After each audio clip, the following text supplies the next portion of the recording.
Bismillahirrahmanirrahim. Alhamdulillahirabbil alamin. Wassalatu wassalamu ala asyrafil anbiya wal mursalin sayyidina wa maulana Muhammadin wa ala alihi wa ashabihi ajmain. Qala al-musannif rahimahullah wa nafa'ana bi ulumihi fid dharain amin. Adab-adab bangun daripada tidur.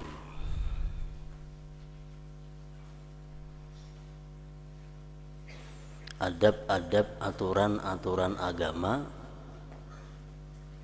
bangun daripada guring. Perlu kita ketahui bahwa guring itu ada berbagai macam hukum terkandung di dalamnya.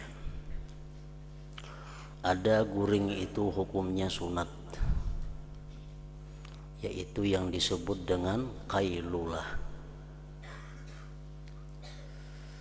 Guring hukumnya berpahala apabila guring itu waktunya sekitar pukul 11 sampai jam 12 siang. Itu disebut ngarannya naumul qailulah. Karena guring pada saat itu adalah untuk memudahkan dan membantu untuk beribadah di tengah malam. Ada guring nang hukumnya makruh, seperti guring imbah sembahyang subuh, guring imbah sembahyang asar,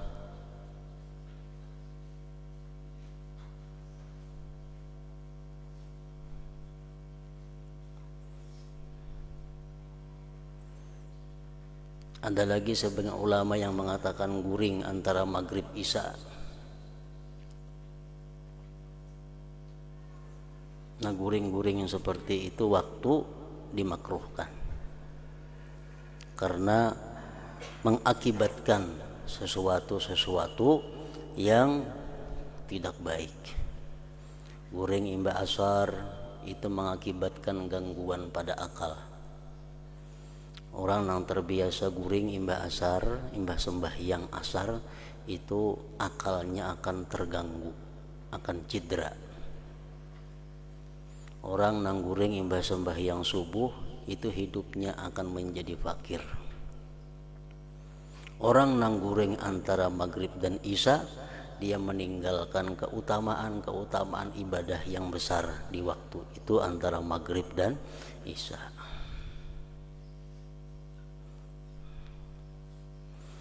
Ada lagi guring hukumnya haram. Guring nang hukumnya haram itu adalah guring di waktu masuk sembahyang dan inya kada yakin bangun di dalam waktunya. Umpamanya jam 12:30 siang, beluman lagi zuhur inya gawi, belum lagi sembahyang zuhur inya guring, padahalnya kada yakin bangun sebelum asar. Bisa-bisa bangun kena pukul 3:30 atau pukul 4, maka zuhur belum digawinya. Nah, guring seperti ini adalah hukumnya haram.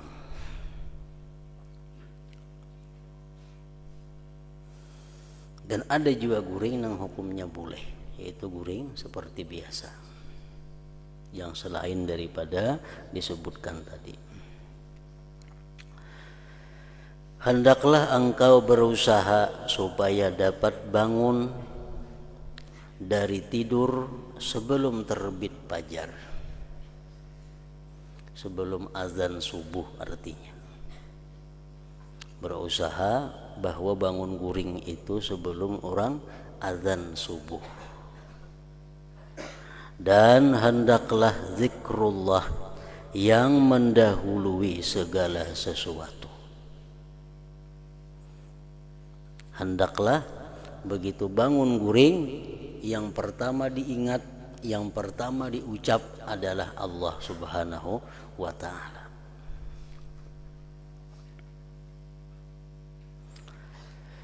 Dan hendaklah zikrullah yang mendahului segala sesuatu, yaitu di hatimu atau di lidahmu, dan bacalah doa ketika itu bangun guring tadi. Sebagaimana kita menutup jaga kita dengan doa, dengan zikrullah, bangun daripada guring pun hendaknya kita mulai dengan zikrullah. Kita hendak guring disuruh membaca macam-macam banyak ayat-ayat Quran. Ya sekurang-kurangnya doa bismikallahumma ahya wa amut umpamanya. Itu paling kada itu. Nah karena bangun guring pun dituntut demikian. Di antara lain doanya adalah alhamdulillahilladzi ahyana ba'da ma amatana wa ilaihin nusyur. Itu sekurang-kurangnya. Bangun guring, jangan mengucap apa-apa, jangan mengingat apa-apa. Hendaklah pertama yang keluar dari mulut kita, alhamdulillahilladzi ahyana ba'da ma amatana wa ilaihin nusyur. Artinya apa? Segala puji bagi Allah, Tuhan yang menghidupkan kami setelah mematikan kami, dan kepadanya kita akan kembali. Nah itu artinya alhamdulillahilladzi ahyana ba'da ma amatana wa ilaihin nusyur. Nah itu artinya. Lebih baik lagi kalau kawan disambung dengan tambahan-tambahan di bawah ini. Wal azamatu asbahna wa asbahal mulku lillah, wal azamatu was sultanu lillah, wal izzatu wal qudratu lillahi rabbil alamin. Asbahna ala fitratil Islam wa ala kalimatil ikhlas wa ala dini nabiyyina Muhammadin sallallahu alaihi wasallam wa ala millati abina Ibrahim hanifan muslima wa ma kana minal musyrikin. Artinya telah berpagi-pagi kami dan telah berpagi-pagi segala kerajaan itu bagi Allah. Segala keagungan dan kerajaan itu bagi Allah. Segala kemegahan dan segala kekuasaan hanya bagi Allah, Tuhan sekalian alam. Telah berpagi-pagi kami atas keadaan fitrah Islam dan kalimat ikhlas, dan di atas agama Nabi kami Muhammad sallallahu alaihi wasallam, dan atas millah agama Nabi Ibrahim alaihi salam, yang selalu dalam keadaan condong kepada Islam dan membenci agama yang lain. Dan bukanlah Nabi Ibrahim itu seorang yang musyrik. Allahumma inna nas'aluka an tab'athana fi hadzal yaumi ila kulli khair wa na'udzubika an najtariha fihi su'a aw najurruhu ila muslim. Allahumma bika asbahna wa bika amsayna wa bika nahya wa bika namut wa ilaikan nusyur wa nas'aluka khaira hadzal yaum wa khaira ma fihi wa na'udzubika min syarri hadzal yaum wa syarra ma fihi. Itu bacaan doa sesudah bangun guring nang sepanjangnya. Wahai Tuhan, kami meminta kepadamu supaya Engkau bangunkan kami pada hari ini untuk dapat melakukan segala kebaikan, dan kami berlindung denganmu daripada melakukan sebarang kejahatan atau mengenakannya kepada orang Islam yang lain. Ya Allah, denganmu kami berpagi-pagi, dan denganmu kami berpetang-petang, dan denganmu kami hidup, dan denganmu kami mati, dan kepadamu kami akan dikembalikan. Kami memohon kepadamu akan kebaikan hari ini dan segala kebaikan yang ada di dalamnya, dan kami berlindung denganmu daripada kejahatan hari ini dan segala kejahatan yang ada di dalamnya. Itu makna daripada doa yang dibaca tadi. Apabila engkau memakai pakaianmu, maka hendaklah engkau niatkan dengannya menjunjung perintah Allah pada menutup auratmu. bangun guring, habis bacaan ini kita pasti mengambil pakaian. Nah, mengenakan pakaian itu supaya dapat pahala, berniat menjunjung perintah Allah Subhanahu wa taala untuk menutup aurat. Nah, jadi berpakaian, betapi berbaju dapat pahala. Karena niatnya adalah menjunjung perintah Allah. Dan janganlah engkau berniat dengan berpakaian itu untuk menunjuk-nunjuk kepada makhluk, untuk riya kepada makhluk artinya. Kalau begitu engkau akan mendapat kerugian.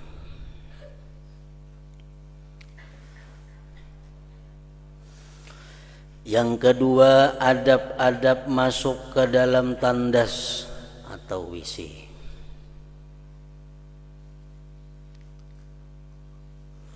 Apabila engkau mau masuk ke dalam tandas untuk menunaikan hajatmu, maka dahulukanlah kakimu yang kiri.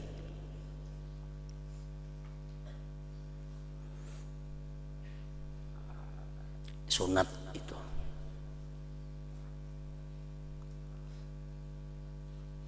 Dan hikmahnya adalah membawa kepada hidup kaya.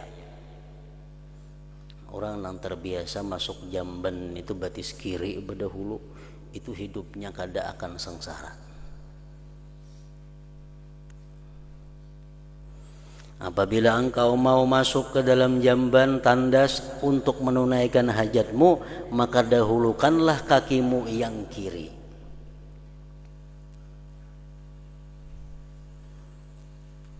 Seperti itu juga kita disuruh masuk ke tempat-tempat yang kebanyakannya di situ mengandung kemaksiatan, seperti pasar, toko, mall. Nah, betis kiri dulu masuk, berpahala itu.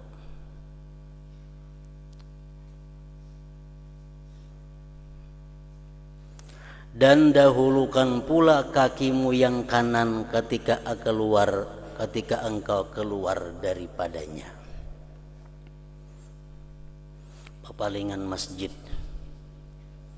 pepalingan majelis taklim, pepalingan daripada rumah-rumah ulama.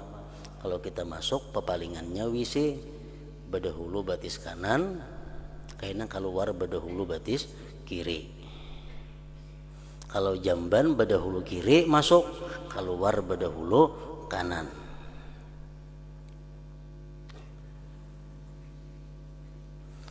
Dan janganlah engkau membawa sesuatu yang ada padanya tulisan nama Allah dan Rasul-Rasulnya. Masuk ke jamban jangan hendak membawa sesuatu yang ada tulisan agung Allah, atau nama-nama Allah yang 99, atau sifat Tuhan yang 20, atau nama-nama Nabi yang 201 itu, atau hukum-hukum syar'i atau hadis-hadis Rasulullah atau Al-Quran jangan dibawa ke dalam jamban. Hukumnya khilaf ulama, ada yang mengatakan makruh, ada yang mengatakan haram. Kecuali kada ada tempat meletakkan di luarnya. Kada ada tempat meletakkan di luar. Misalnya utas kita misalnya berharga, di situ ada tulisan Allah. Hendak ke jamban diandak di luar ini hilang. Nah, terpaksa dibawa masuk ke dalam jamban. Nah, itu kada apa-apa. Kalau kada ada alasan, bisa makruh hukumnya, bisa haram.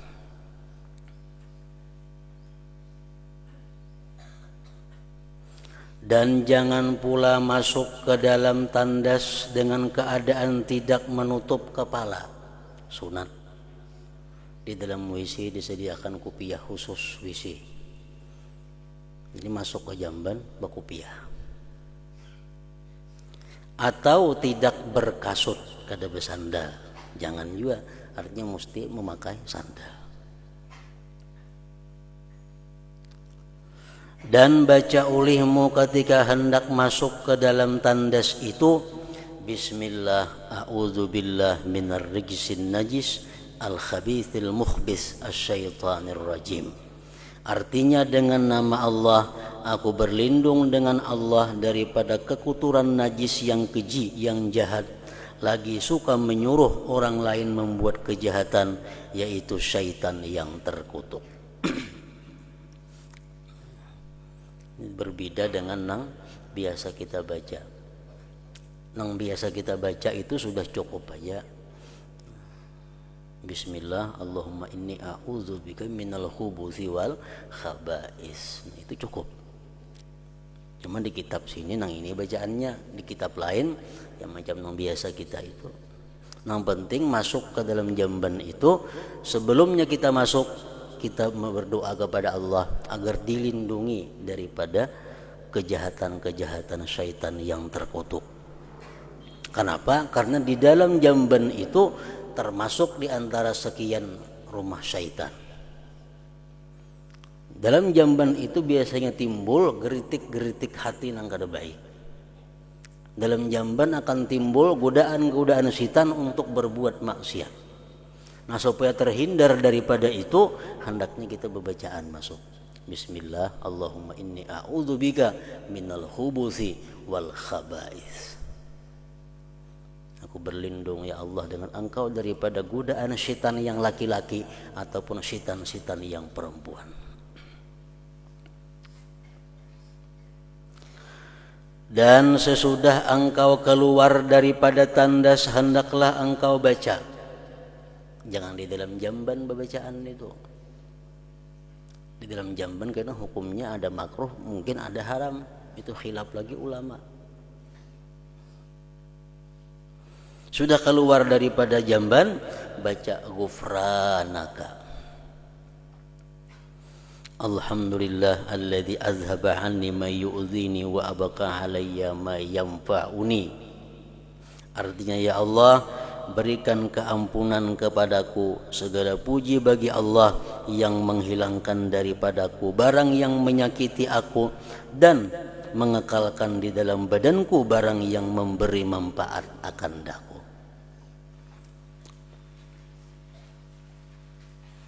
Bacaannya macam itu di kitab sini.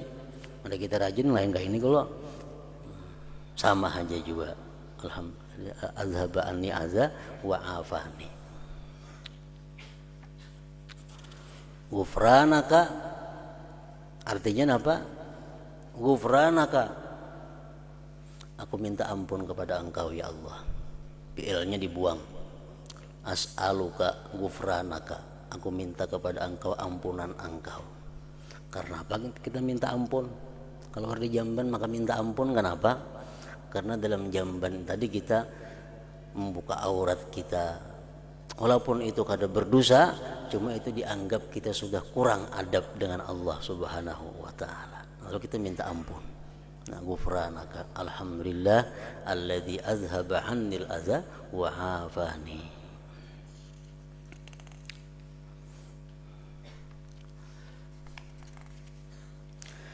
Dan sebaiknya hendaklah engkau siapkan segala yang engkau perlukan untuk beristinja itu sebelum engkau qadha hajat. Itu sudah nyata. Sebelum kita masuk jamban, siapakan dulu banyunya, segala macamnya. Jangan tuntung cari banyu kena abut. Jadi punya ada keran, dibuka dulu kerannya, bebanyu kada. Bila ada bebanyu kerannya, mencari banyu di hulu hanyar. Sebaiknya hendaklah engkau siapkan segala yang engkau perlukan untuk beristinja itu sebelum engkau qadha hajat. Dan jangan engkau beristinja dengan air di tempat qadha hajat. Nah, ini kita kada kau memakai. Namun kita nang bebisi macam kayak nang ada-ada nih. Kenapa? Karena kita berbasuh di tempat di mana kita qadha hajat. Nah, otomatis risikonya apa? Tuntung qadha hajat kita mesti basuh separuh awak kaina. Kenapa? Karena jelas sudah ada percikan-percikan najis nang tabulik ke tubuh kita.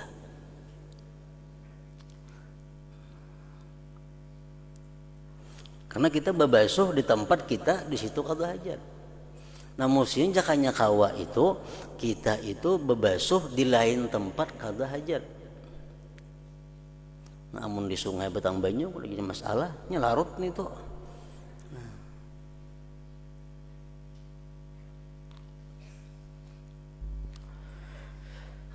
Nah jadi amun WC macam kita ini, tuntung kita qada hajat, kita kada wani kada babasuh karena kada aman daripada percikan najis. Dan hendaklah engkau beristibra, melawaskan daripada air kencing dengan cara engkau berdihim-dihim dan melalukan jari di bawah kemaluanmu 3 kali supaya bujur-bujur tiis.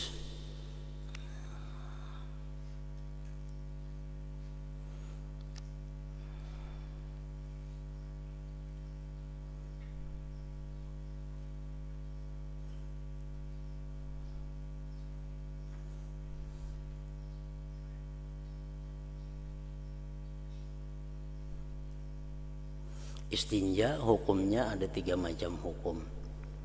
Pertama, istinja hukumnya wajib. Seperti orang bakameh atau bahira, itu wajib. Ada istinja nang sunat, seperti orang yang keluar mani, karena itu kada najis. Sunat saja nya babasuh. Ada istinja nang makruh, bakantut babasuh, itu makruh.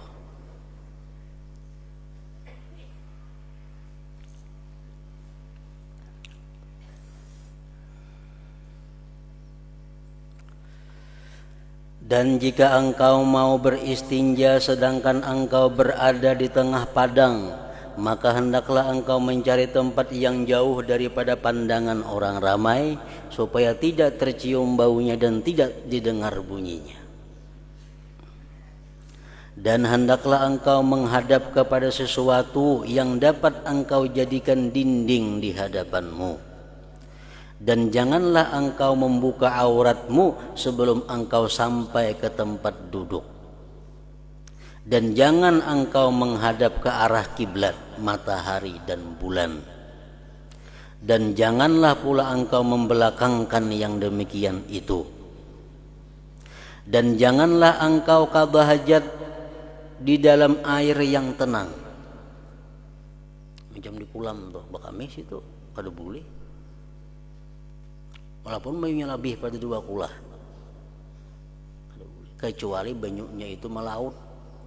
Macam danau di Baruh Bahino tuh ada banyak ada mengalir kalau situ Baruh ngarannya bakamis itu kada apa karena banyunya saling banyakan. Mun di kulam kita sini kada boleh walaupun lebih 2 kulah cuma halus masih belum melaut ngarannya itu. Amun banyunya nang kurang 2 kulah haram dikamihi. Kenapa? Membuat banyu menjadi najis.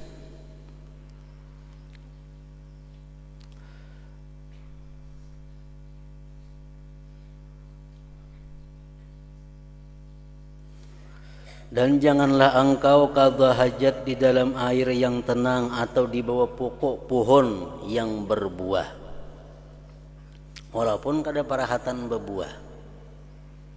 Di bawah pohon mangga, di bawah pohon rambutan, di bawah pohon jambu, bawah pohon pisang, jangan. Dilarang. Mun pohonnya kada berbuah, kada apa-apa dikamihi di bawahnya itu.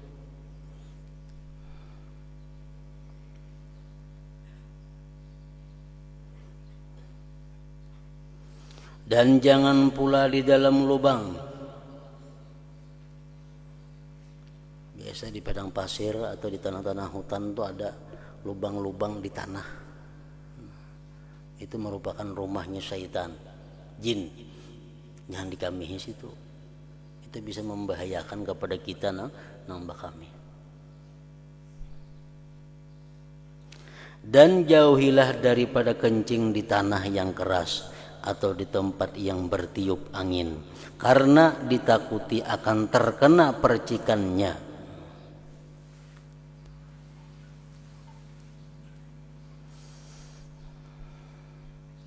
Seperti sabda Rasulullah sallallahu alaihi wasallam, inna ammata azabil qabri minhu, artinya sesungguhnya kebanyakan siksa kubur adalah berpuncak daripadanya, yakni dari sebab tidak berhati-hati dalam bersuci daripada najis.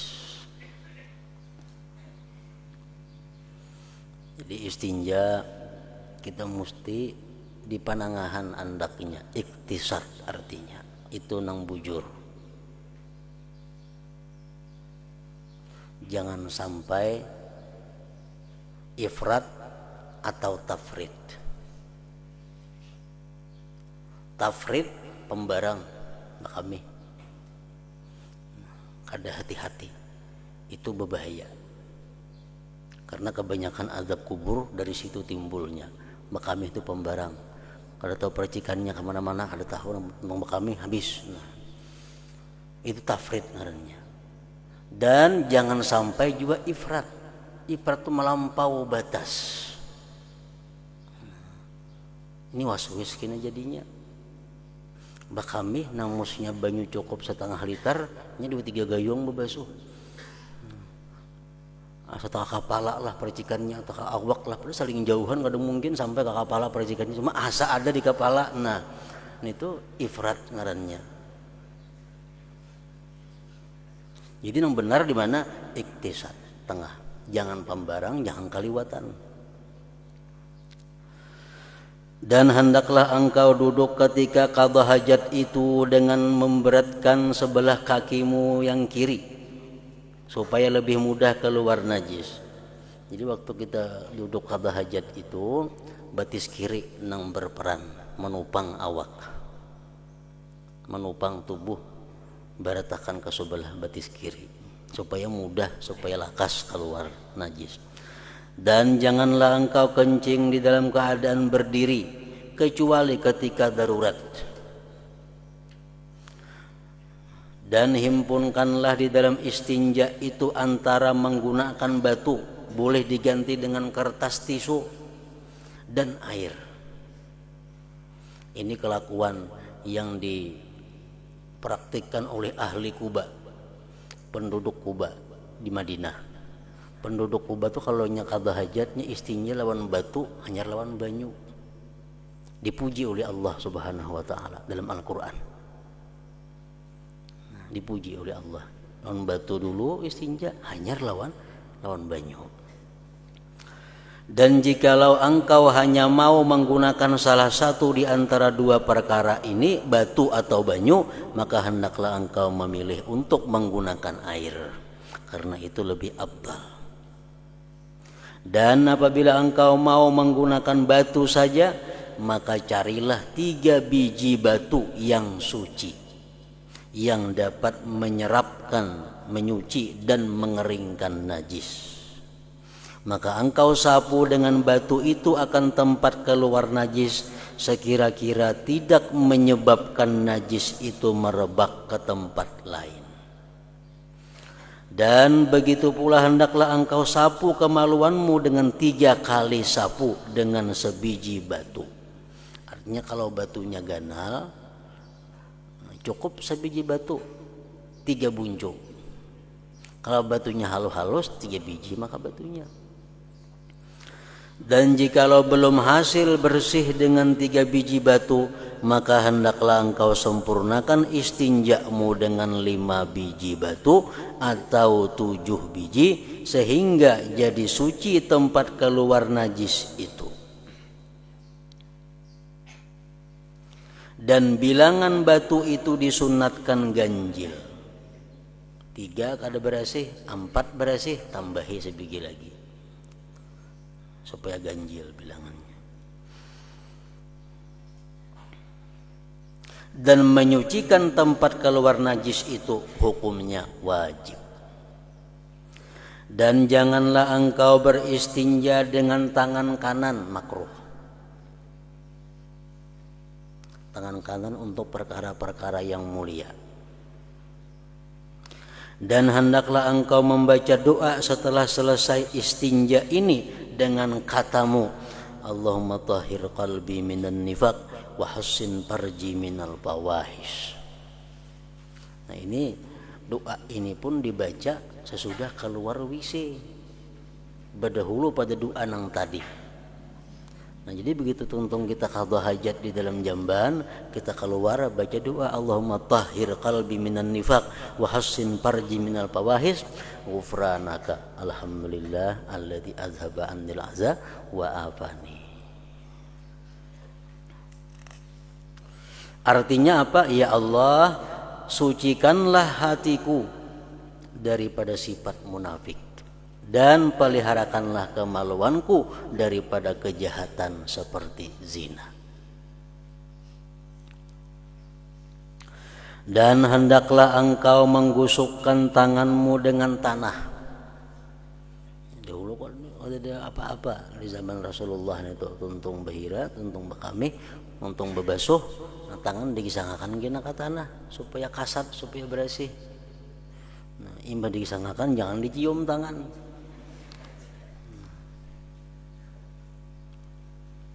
Jadi mencium tangan imbah bebasuh itu kada disuruh dan kada dianjurkan. Metuntung bebasuh besabun habis lagi jangan dicium tangan seorang. Dan hendaklah engkau menggusukkan tanganmu dengan tanah atau dinding nang kasat, atau dengan sabun. Wah ini lawan sabun. Setelah selesai daripada istinja, kemudian lalu engkau membasuh akan tanganmu itu. Nah, hingga situ dulu. Yang ketiga, adab-adab mengenai berwudu, mengambil air sembahyang. Kayak apa cara supaya wudu itu menjadi wudu yang sempurna sesuai dengan perintah Nabi, asbighil wudu, sempurnakan wudu. Kayak apa cara-cara supaya dapat wudu yang sempurna? Nah, mesti memakai adab-adabnya.